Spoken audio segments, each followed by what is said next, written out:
Hello everyone, my name is Amit Kumar. आज हम इस वीडियो में सोलेनॉइड टॉपिक को पढ़ेंगे। सोलेनॉइड के इनसाइड पॉइंट पे, सोलेनॉइड के आउटसाइड पॉइंट पे एंड सोलेनॉइड के एंड पॉइंट पे मैग्नेटिक फील्ड को फाइंड करेंगे। सबसे पहले समझते हैं कि सोलेनॉइड क्या होता है। सपोज करते हैं कि हमारे पास कोई सिलेंड्रिकल पाइप है जिसकी लेंथ L है एंड इसके ऊपर हमने किसी वायर को स्प्रिंग की फॉर्म में लपेट दिया है कुछ इस तरीके से along द लेंथ।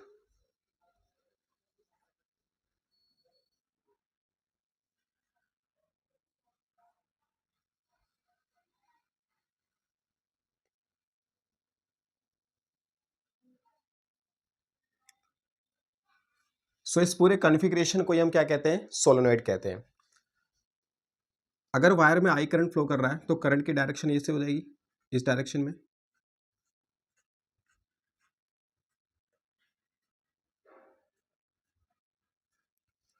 सोलेनॉइड के अंदर अगर वायर में आई करंट फ्लो कर रहा है तो इसकी वजह से एक मैग्नेटिक फील्ड बनेगी एंड मैग्नेटिक फील्ड की जो डायरेक्शन होगी वो हम राइट हैंड थंब रूल से फाइंड कर सकते हैं। राइट हैंड को हम यूज करेंगे। राइट हैंड के फिंगर्स को हम करंट की डायरेक्शन में अगर कर्ल करते हैं तो जो थंब होगा, थंब हमें मैग्नेटिक फील्ड की डायरेक्शन बताएगा एंड मैग्नेटिक फील्ड की डायरेक्शन क्या आ रही है?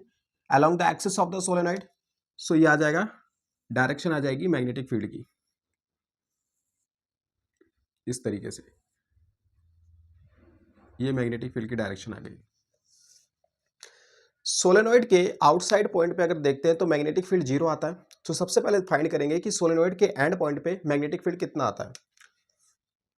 सपोज करते हैं इस सोलेनॉइड को अगर हम बीच में से कट कर देते हैं अलोंग द लेंथ, तो इसका जो फ्रंट पोर्शन होगा वो हट जाएगा, सिर्फ इसका बैक का पोर्शन बचेगा।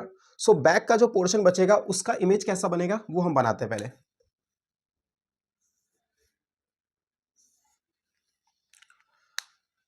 सपोज करते हैं यहां पे कोई पॉइंट P है, इस पॉइंट P से कोई ऑब्जर्वर अगर इसको देखेगा सोलेनॉइड को, यहाँ पे सर्कुलर ऐसे वायर जो है सर्कुलर कॉइल की फॉर्म में लपेटे हुए हैं एंड इसमें से यहाँ से देखेगा तो इसमें जो करंट फ्लो कर रहा है वो करंट कैसा फ्लो कर रहा है? एंटी क्लॉकवाइज डायरेक्शन में फ्लो कर रहा है।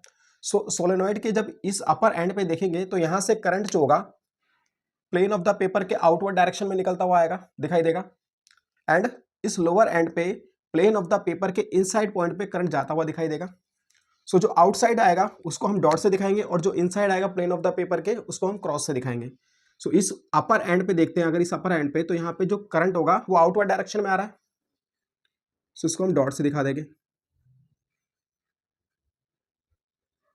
सिमिलरली लोअर एंड पे सोलेनॉइड के करंट इनसाइड जाता हुआ दिखाई देगा, तो इसको हम क्रॉस से दिखा दे रहे हैं।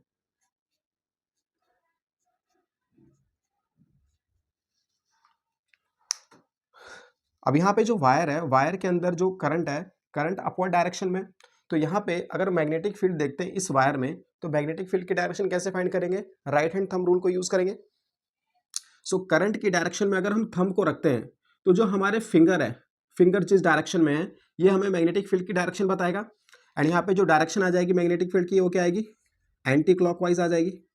सिमिलरली इस वायर में भी मैग्नेटिक फील्ड की डायरेक्शन एंटी क्लॉकवाइज।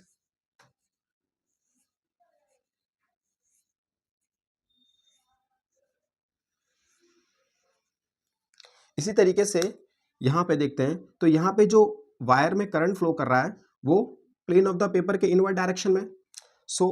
थंब अगर हम करंट की डायरेक्शन में करते हैं तो फिंगर हमें क्या बताएंगे? मैग्नेटिक फील्ड की डायरेक्शन बताएंगे। यहाँ पे करंट कितना फ्लो करेगा इस वायर में? इसमें जो मैग्नेटिक फील्ड होगा वो क्या हो जाएगा? क्लॉकवाइज चलेगा। ये डायरेक्शन आ जाएगी इसमें।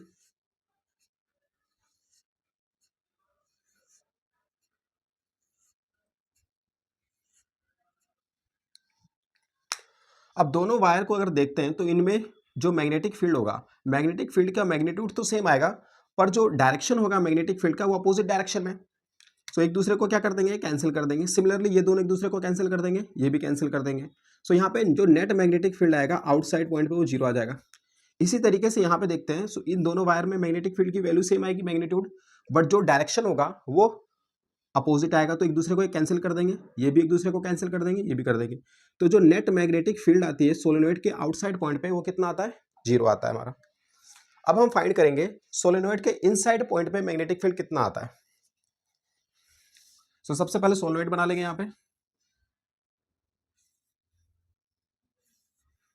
एंड यहाँ पे जो मैग्नेटिक फील्ड की डायरेक्शन है वो अलोंग द एक्सिस है इस तरीके से। सपोज करते हैं यहाँ पे कोई पॉइंट एन पॉइंट है, इस एन पॉइंट पे हमें मैग्नेटिक फील्ड को फाइंड करना है।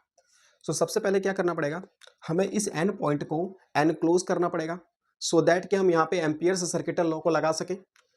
सो इस पॉइंट को एनक्लोज करते हुए हमने एक एम्पियर्स लूप मान लिया है रेक्टेंगुलर फॉर्म में,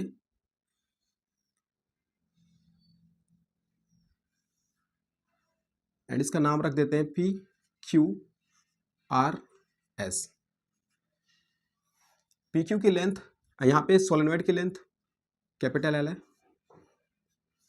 एंड पी क्यू की लेंथ स्मॉल एल मान लेते हैं।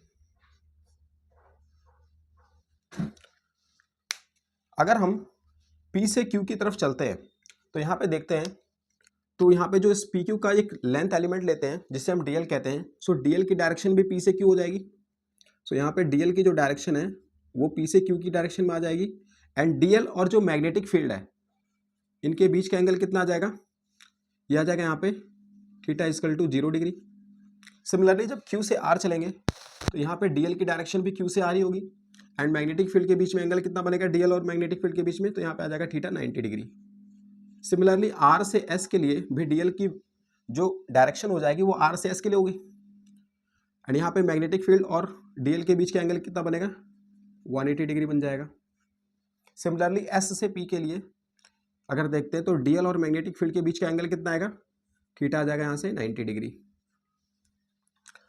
सो according to Ampere's circuital law, close integral of B dot d l is equal to mu naught times I net. I net क्या है यहाँ पे टोटल करंट है एम्पियर्स लूप से। सो एम्पियर जो लूप है उसके अंदर नेट करंट की जो वैल्यू होगी उस वैल्यू को लाके यहाँ पे पुट करेंगे। सो इसको एम्पियर्स लॉ को लगा देंगे इस रेक्टेंगुलर लूप के लिए। सो ये अभी यहाँ पे क्लोज लगा हुआ है क्योंकि क्लोज सरफेस के लिए लगता है, तो हम यहाँ पे बारी बारी से लगाएंगे। तो यहाँ पे हम इसको ओपन रखेंगे पहले।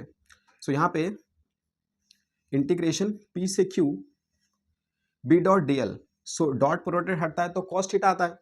सो यहाँ पे अगर कॉस थीटा देखते हैं पी से क्यू के लिए, सो यहाँ पे आ जाएगा बी डी एल, कॉस की वैल्यू कितनी आ जाएगी 0 आ जाएगी। डीएल और मैग्नेटिक फील्ड के बीच का एंगल 0 डिग्री है, तो यहाँ पे आ जाएगा cos 0 degree plus similarly Q से आर वायर के लिए लगा देंगे। क्यू से आर के लिए बी डी एल कॉस यहाँ पे 90 डिग्री आ जाएगा थीटा, प्लस आर से एस वायर के लिए लगाएंगे। सो आर से एस के लिए B D L cos 180 degree आ जाएगा, प्लस एस से पी वायर के लिए लगा देंगे। सो एस से पी के लिए B D L cos theta यहाँ पे 90 डिग्री आ जाएगा is equal to mu naught times I net के इक्वल आ जाएगा ये। सपोज करते हैं कि सोलेनोइड के अंदर n नंबर ऑफ टर्न्स है। सो अगर n नंबर ऑफ टर्न्स है तो यूनिट लेंथ में नंबर ऑफ टर्न क्या हो जाएंगे, स्मॉल n हो जाएंगे, एंड स्मॉल n की वैल्यू क्या आ जाएगी n बाई एल आ जाएगी, capital N by L.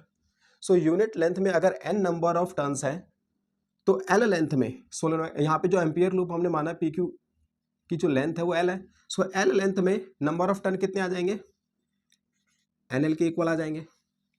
And अगर एक वायर से अगर I करंट फ्लो कर रहा है तो इतने वायर से कितना करंट फ्लो करेगा, सो ये आ जाएगा NL I के इक्वल आ जाएगा।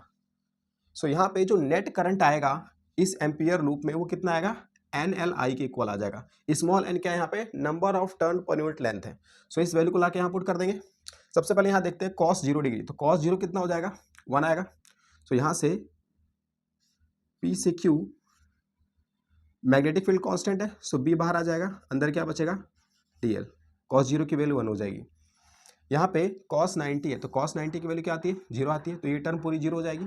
सिमिलरली यहाँ पे R से S वायर के लिए अगर देखते हैं तो मैग्नेटिक फील्ड क्या होगा, ये जो R से S वायर है ये क्या है मैग्नेटिक सोलेनोइड के बाहर का पॉइंट है।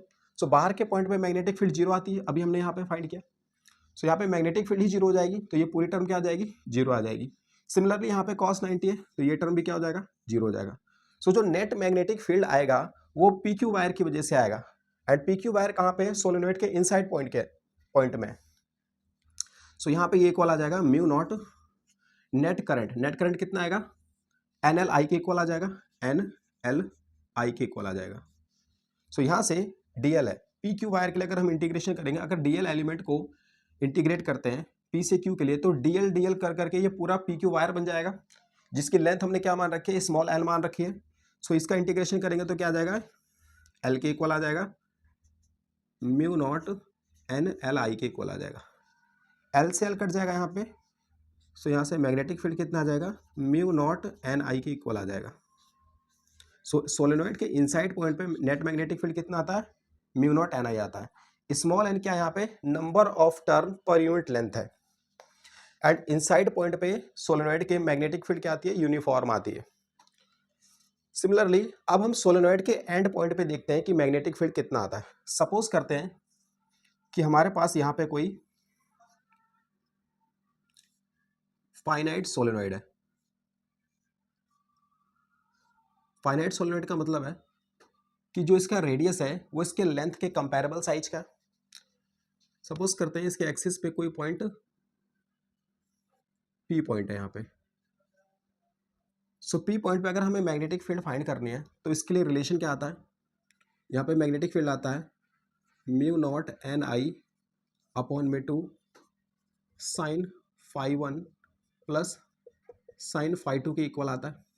फाई 1 एंड फाई 2 क्या है यहाँ पे, सपोज करते हैं इस पॉइंट पी का सोलेनोइड के इस एंड से इसको अगर मिला देते हैं एंड बीच में एक परपेंडिकुलर डाल देते हैं यहाँ से, तो जो ये एंगल बनेगा ये फाई 1 एंगल हो जाएगा। सिमिलरली इस पॉइंट पी को जब सोलेनोइड के दूसरे एंड से मिला देंगे यहाँ पे, तो ये जो दूसरा एंगल यहाँ बनेगा फाई 2, यही हो जाएगा फाई 2 एंगल हो जाएगा। सो पी पॉइंट पे ये फाई 1 एंगल हो गया, ये फाई 2 एंगल हो गया। अब हमें सोलेनोइड के एंड पॉइंट पे मैग्नेटिक फील्ड को फाइंड करना है। तो जब एंड पॉइंट पे देखेंगे तो ये जो पी पॉइंट है ये यहाँ पे आ जाएगा, किसी एक एंड पे आ जाएगा। सो अगर इस एंड पे आ जाएगा तो ये फाई 1 की जो वैल्यू है ये वैल्यू क्या हो जाएगी, ये वैल्यू घट के कितनी आ जाएगी, जीरो आ जाएगी। सो इसी टर्म में अगर हमें पी पॉइंट पे मैग्नेटिक फील्ड को फाइंड करना है सोलेनोइड के एंड पॉइंट पे, तो फाई 1 की वैल्यू क्या हो जाएगी, जीरो हो जाएगी। एंड जब पी पॉइंट यहाँ पे आ जाएगा तो इस पी पॉइंट के लिए ये वाला जो एंड होगा वो इनफाइनाइट पे चला जाएगा। सो फाई 2 एंगल उस केस में क्या हो जाएगा, 90 हो जाएगा। तो एक एंड पे मैग्नेटिक फील्ड अगर फाइंड करना है तो फाई 1 को क्या करेंगे, जीरो कर देंगे, एंड फाई 2 क्या हो जाएगा, 90 हो जाएगा। सो हमने सोलेनोइड के आउटसाइड पॉइंट पे देखा मैग्नेटिक फील्ड जीरो है, इनसाइड पॉइंट पे हमने देखा मैग्नेटिक फील्ड कितना आया, mu naught n I, and solenoid के एंड पॉइंट पे देखा मैग्नेटिक फील्ड कितना आया, mu naught n I by 2 आया। अब इसका हम ग्राफ बनाएंगे विद डिस्टेंस, मैग्नेटिक फील्ड का ग्राफ बनाएंगे विद डिस्टेंस। तो सपोज करते हैं कि हमारा वाई एक्सिस है एंड ये हमारा एक्स एक्सिस है।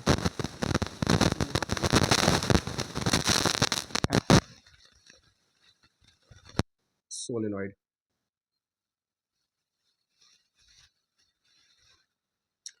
सोलेनोइड का लेंथ एल है। सो अगर ये लेंथ एल है तो इतना डिस्टेंस कितना हो जाएगा, ये प्लस एल बाई 2 के इक्वल आ जाएगा, एंड ये डिस्टेंस भी कितना आ जाएगा, ये भी एल बाई 2 होगा, ये माइनस का एल बाई 2 के इक्वल आ जाएगा। सोलेनोइड के इनसाइड पॉइंट से हम आउटसाइड की तरफ मूव करेंगे।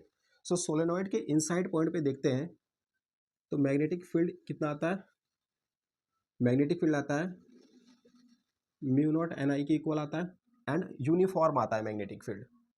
सो ये सोलेनोइड के इनसाइड पॉइंट पे मैग्नेटिक फील्ड हो गया। जैसे जैसे हम सोलेनोइड के अंदर से बाहर की तरफ आएंगे तो हम एंड पे आएंगे, तो एंड पे कितना हो जाता है मैग्नेटिक फील्ड, घट के आधा आ जाएगा। तो सपोज करते हैं कि मैग्नेटिक फील्ड घट के यहाँ पे आधा आ गया सोलेनोइड के एंड पे, ये कितना आता है, B equal to mu naught n I upon में 2 के इक्वल आता है। एंड जैसे जैसे हम सोलेनोइड के एंड से अब बाहर की तरफ जाएंगे तो मैग्नेटिक फील्ड घट के क्या हो जाएगा, जीरो हो जाएगा। सिमिलरली यहाँ पे भी ऐसे घट के जीरो आ जाएगा। सो ये हमारा ग्राफ बन जाएगा मैग्नेटिक फील्ड ऑफ सोलेनोइड का विद डिस्टेंस। सो ये हमारा डेरिवेशन कंप्लीट हो गया। आई होप कि ये चीज़ आपको समझ में आई होगी अच्छे से।